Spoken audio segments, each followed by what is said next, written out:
This is Karen with newclevelandradio.net, and it's time for Avoid the Maze. Life is a maze.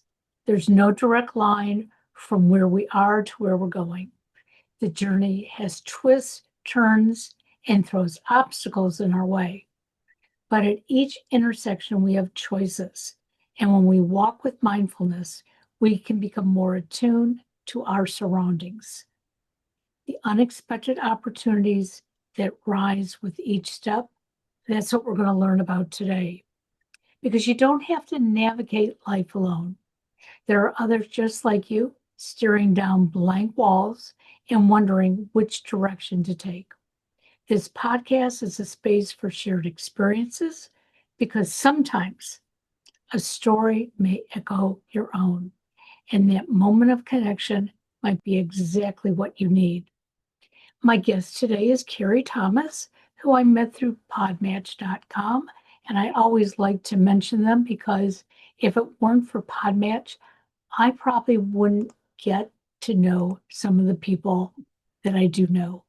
So, welcome to Avoid the Maze. And Kerry, take us on your journey. Sure.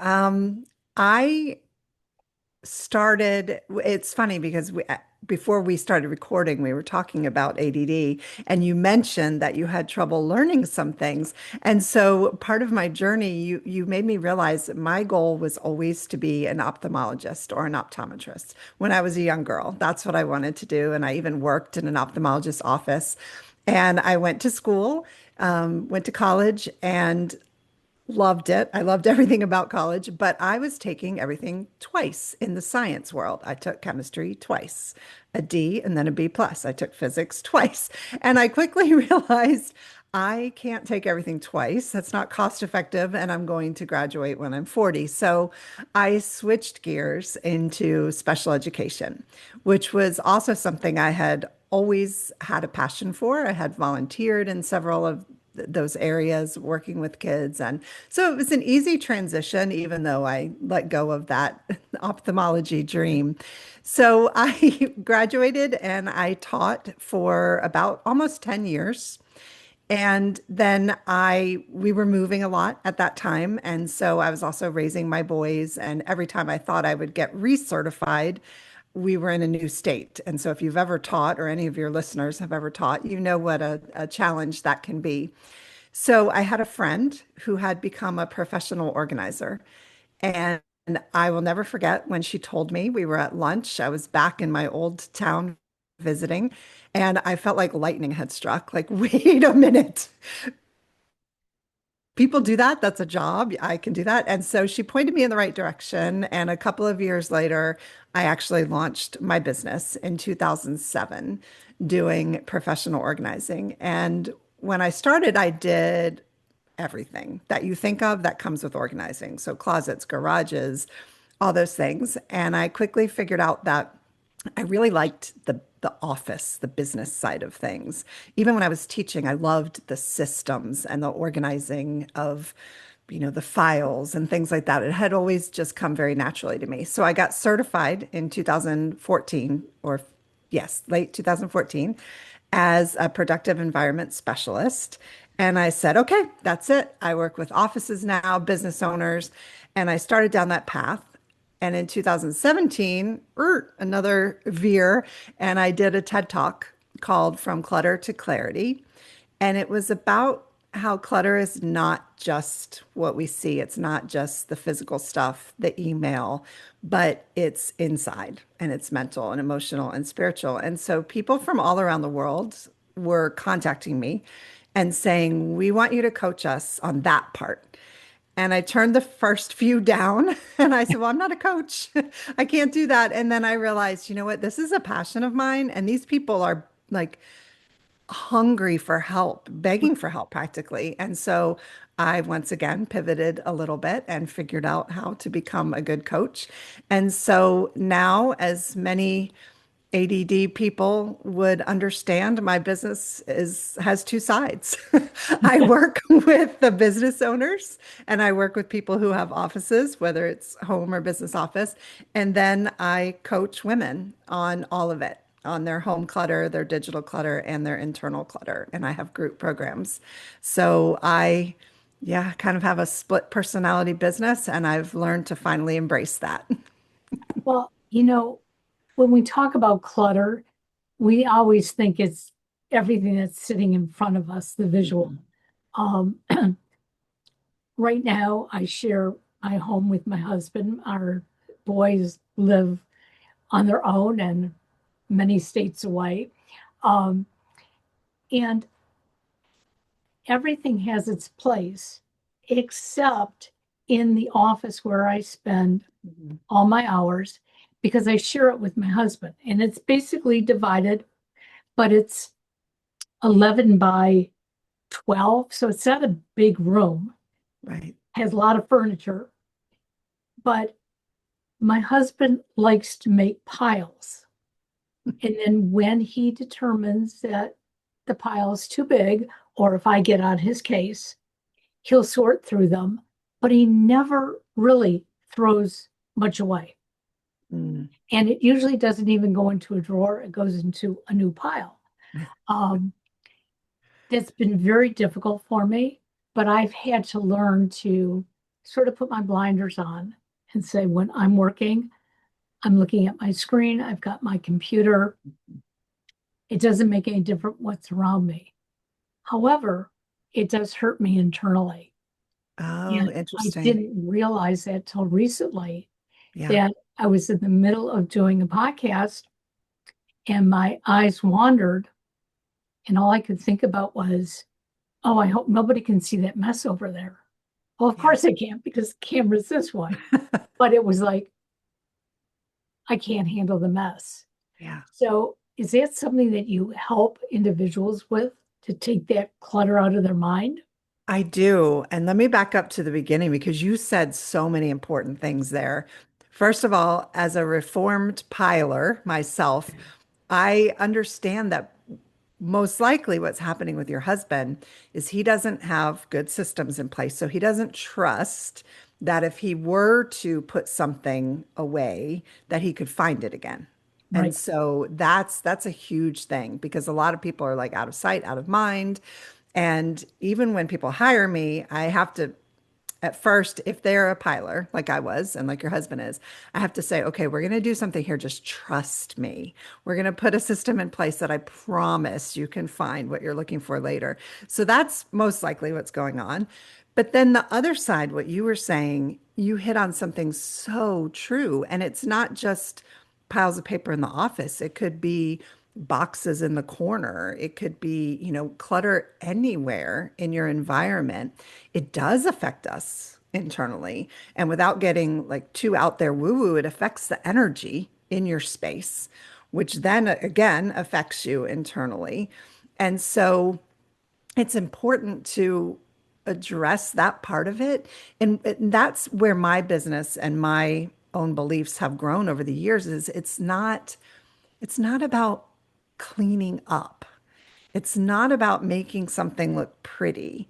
I'm never going to be one of those Instagram or Pinterest organizers with the reels and the perfect stuff. Like that's great because that makes a lot of people happy, Yeah, but that's not what drives me. What drives me is what you said. Like I don't feel comfortable in my environment because of this over here. And gotcha. that's when we need to make a change. So in your specific case, I would say, a lot of compromise might be needed. Like even, I mean, something popped into my head. The first idea was even if he's not ready to get rid of his piles, maybe he can put them like just neatly under the table or on the floor where it's not in your direct line of sight or something like that if he's just really not wanting to get rid of them. But a lot of it is compromise. A lot of people in their homes, they have some spots that they agree together, family wise or roommate wise, that, okay, this is going to be a clear area because it makes all of us feel and function better. And then we're each allowed to have like our little messy man cave or the corner of the bedroom or, just that compromise is very important. That's interesting. And what I also find interesting, my son, my youngest son, he is a sports merchandiser for a large university. So he has to go to all their different team shops, make sure everything is organized. It's, planogram, a whole bit. Very organized there. He just moved into a new apartment and he asked me to come down and help him organize. Now, really, what he was hoping is that mom was going to walk in and just do it all. But mom broke her wrist, so she couldn't do it all. But I walked in there and he was like totally confused. Now, it's a one-bedroom apartment. I said, so your kitchen stuff goes here in your kitchen. And he goes, I know that. But which cupboard, what shelf? And he was truly blinded by all the stuff. And he said, I don't have a planogram. And I said, okay, then create one. Yeah, I love that. And he looked at me like, at first I was crazy. And I said, but if that helps you organize, then create it. Where do you think your dishes should go? Put it, and we put stickies in the kitchen. I And love by it. the time I left the next day, he had all of his kitchen stuff put away. Now he's not sure he wants to keep it in those places. And I said, but like a planogram, you can switch it around. But Exactly. use those stickies to get you in that organizing mode. And I don't know where I came up with it other than him talking about what he does at work and how efficient he can be at work. And it was like, well, if you can do that at work, let's do Right. it in home. Now he hasn't figured that out in his bedroom closet, but that's his It'll closet, come. not mine. It'll come.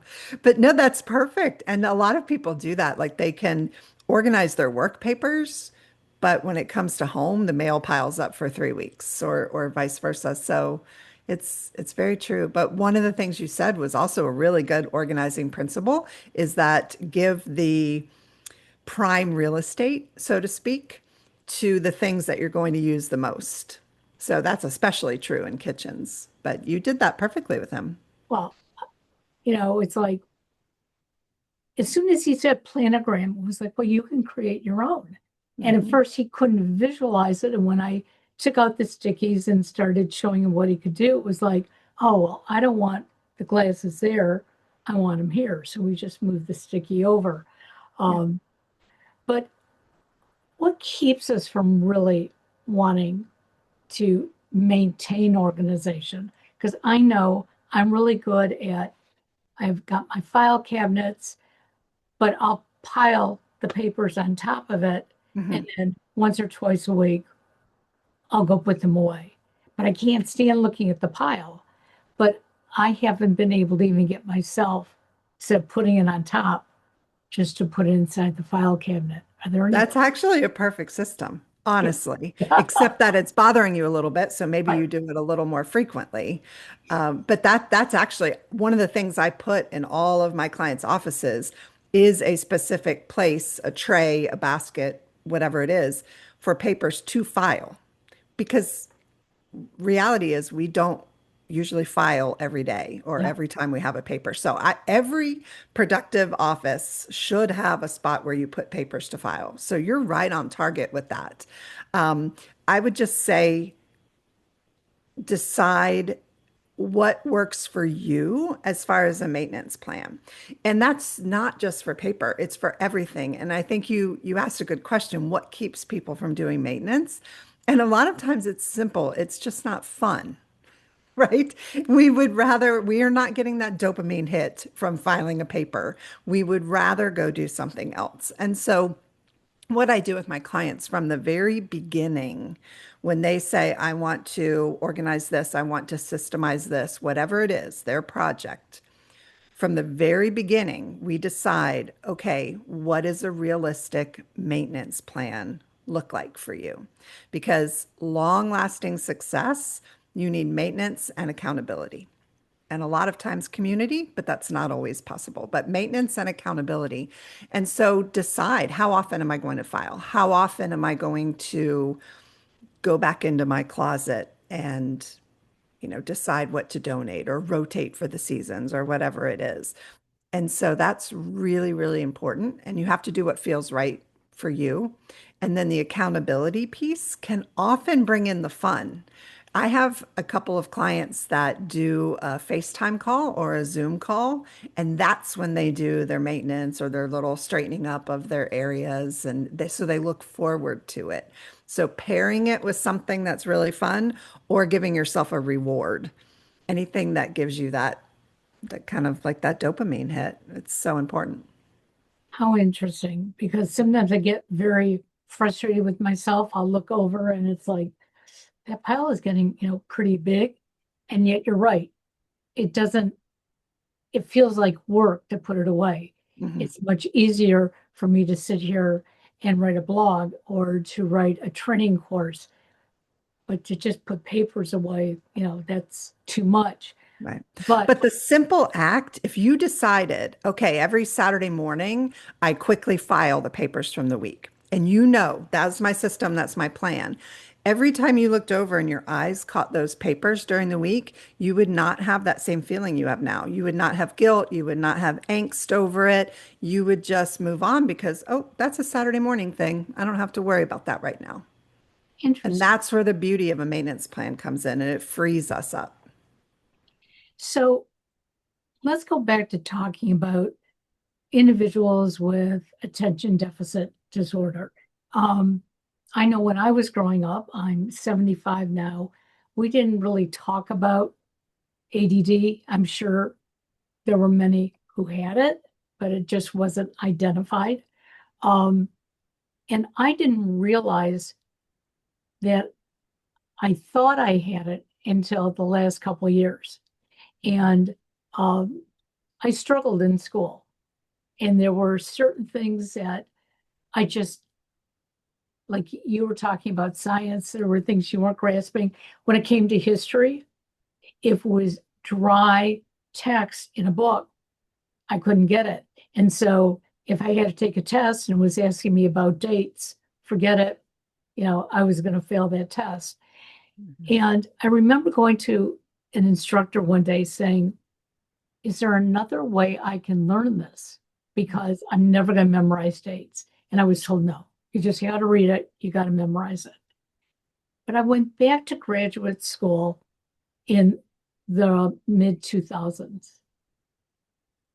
And because I was doing it online, I really had to absorb because I didn't have anybody to play off of. And I started realizing I had a different way of learning. Mhm. Not only was I reading, but I was researching. Not only was I researching, I was writing. I was becoming part of the learning process rather than Yeah. just You were read using text. all the modalities. Yep. Exactly. Mhm. And so a couple of years ago, I said to a doctor, I'm very concerned because I really think I'm ADD. And he said, well, what do you want to do about it? He said, I can run you through tests, but I'm not going to treat you any differently. You're the one who has to make those decisions. So, is that how you find it with your clients as well, especially learning it later in life? Yes, that's exactly how it is. And a lot of them, they just it's almost like they want the key. They just want the key that can unlock how to do certain things more simply or with more success or more lasting success, as you said.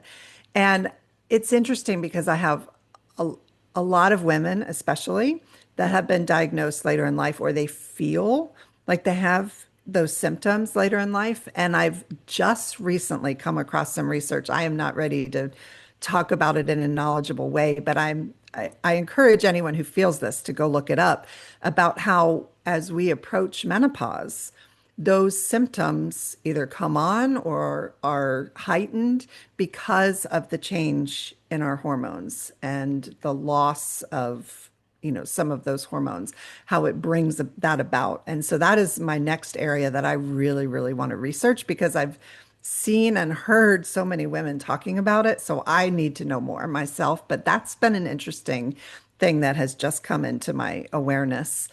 But I draw upon my background in special education. And as you said, you started interacting with the material in a different way. And so I have all my clients take a learning style quiz to find out, are they very visual? Are they auditory? Are they kinesthetic? Because it matters. It matters in how you set up your environment.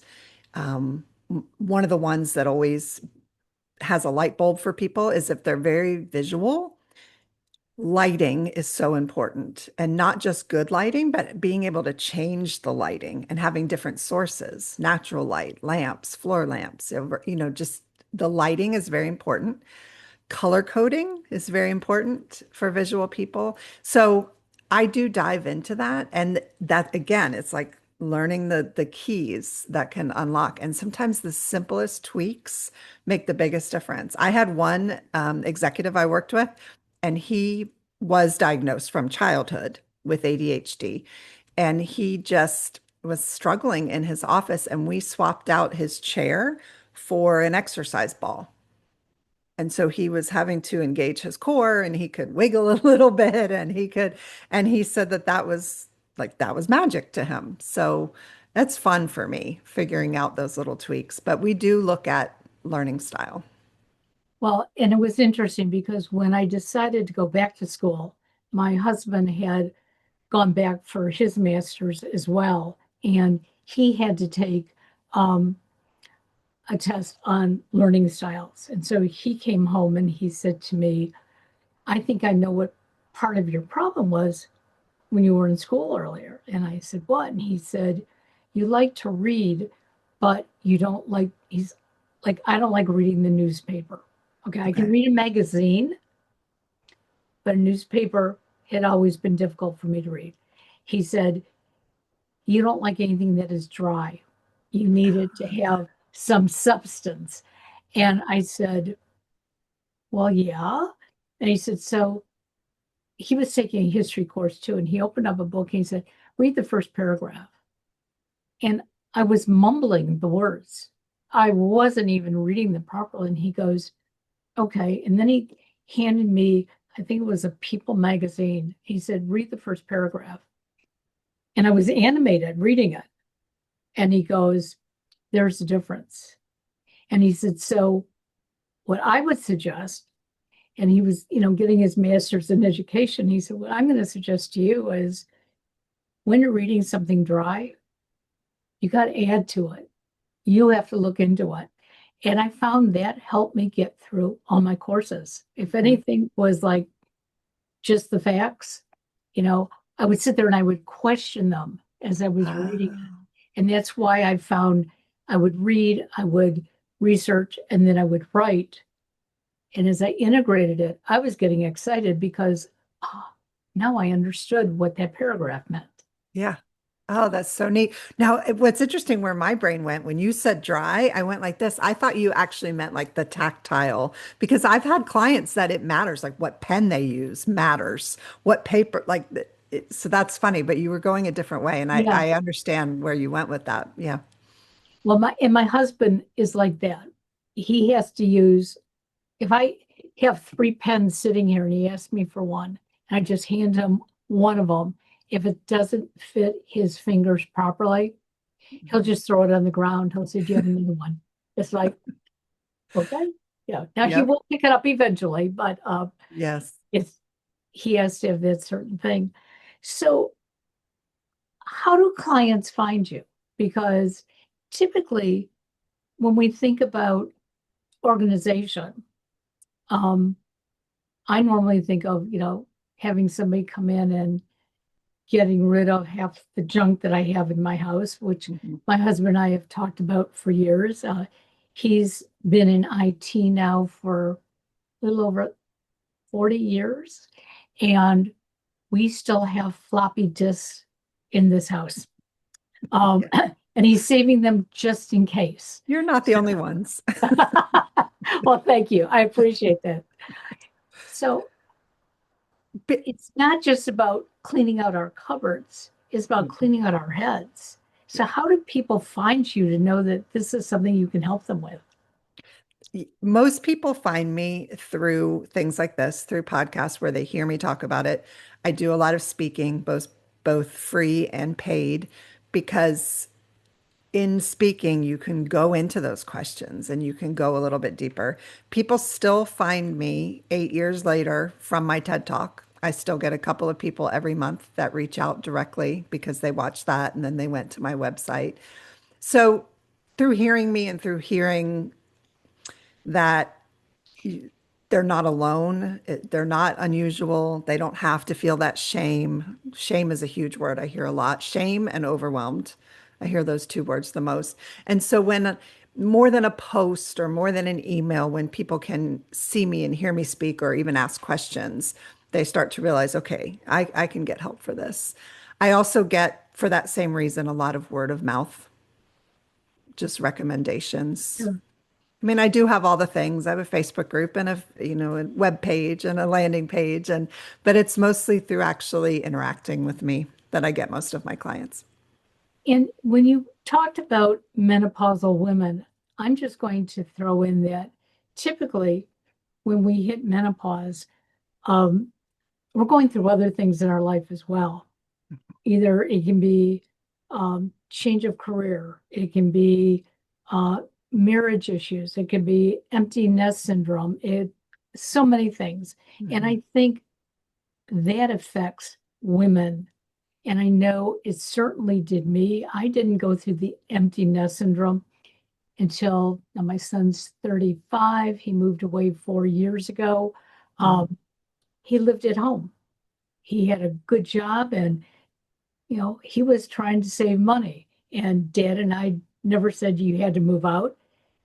But when he moved out, my whole life was like, oh my God, Mhm. I'm used to being able to say to him, even though he didn't have a curfew or anything like that, obviously, I would still say, are you going to be home this evening? Um, I'm going to the grocery store. Is there anything you need? And now all of a sudden, he wasn't there. He was 1,000 miles away. Yeah. And my brain just became very cluttered. I Mhm. thought about all of his needs and I couldn't get rid of them. So, do you think that that's part of the menopausal era as well, that we're just going through female changes? It is. You hit on it. There's so much happening.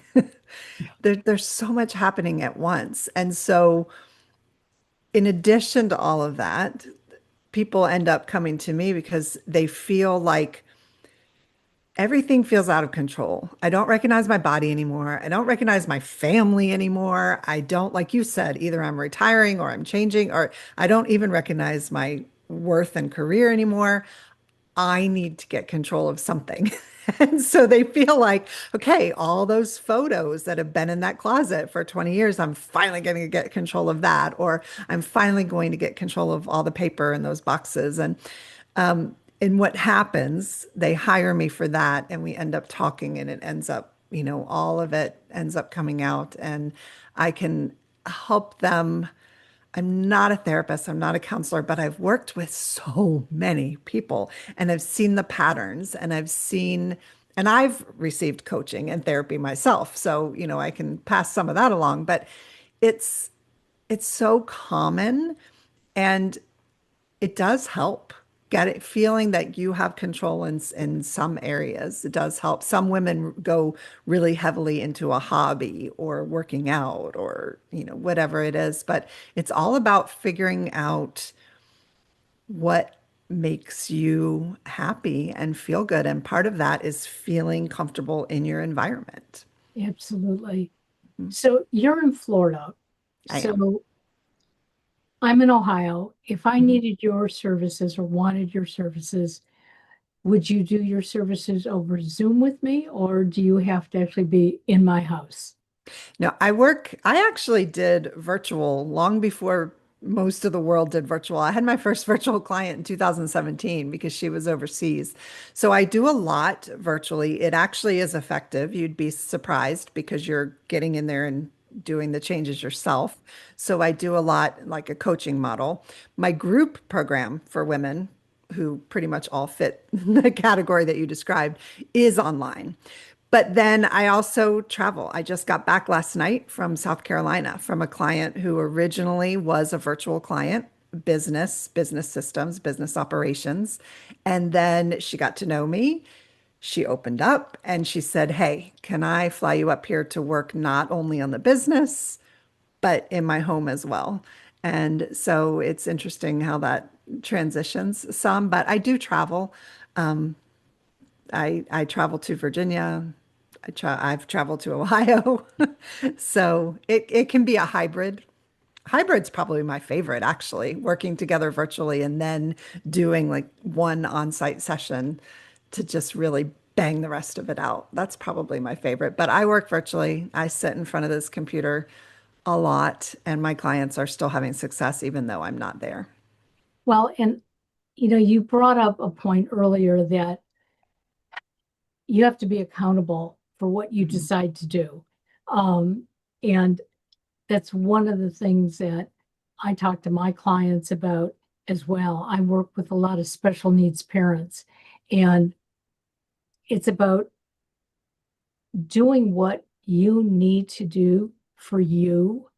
It's not, what the coach is telling you should do. I mean, you probably could walk into this office right now and your eyes could swim and think, "Oh my God, I have some great ideas." In fact, I have a niece who is a declutterer, and I sent her pictures of the office, and she said, "Oh, I know exactly what you need to do."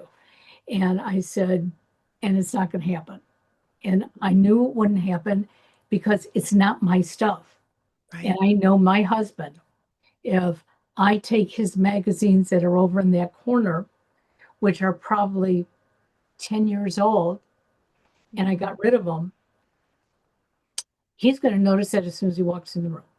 Uh-huh. And he has not looked at them in 10 years, and No. he will probably admit that, but he may want to look at them again someday. Yes. And so, you know, I have, I know what I can control. And I loved your idea that I should give myself permission about my filing. And I think that's one of the first things I'm going to do today is, come up with a schedule for myself and know I love that it. on that day or those 2 days, I can file it. And until then, it's okay. It can keep building. Hmm. Yeah. What a You good know thing. it's there. Yeah, If you exactly. needed to find it again, you know it's in that little stack waiting to be filed. It's all good. So, how can my listeners find you? Your website? Yes, so my website is conquerthechaos.com. And I have a Facebook group that I love called Less Clutter, More Peace. You can find me there. And then I also have another site where people can take a quiz and they can also download a PDF about getting unstuck. And that is cluttertoclaritysteps.com. The website points to that also. So any of those places you can That's find me and wonderful. connect. Well, we're going to have that all in the show notes. So for Great. those of you listening, there's no excuse, that you have no idea how to find Carrie. Um, we all need to get rid of some clutter. And I think I'm going to have my husband listen to this. He's off tomorrow, so I think I just may play this in the background that he can hear it, and maybe he will come up with some ideas how to declutter part of his desk that is facing me right now. But in the Yeah. meantime, I got to get those thoughts out of my mind, and we'll move on. But thank you, Yeah. Carrie, very You're much. welcome. And Um, safe travels when you come to your son's wedding. And I hope Thank the you. weather is beautiful in Canton, Thank you. Ohio. I'm counting on it. All You told right. me it's been beautiful. I'm counting on it staying that way for a week. All Take care now. Bye bye. right. Thank you. Bye.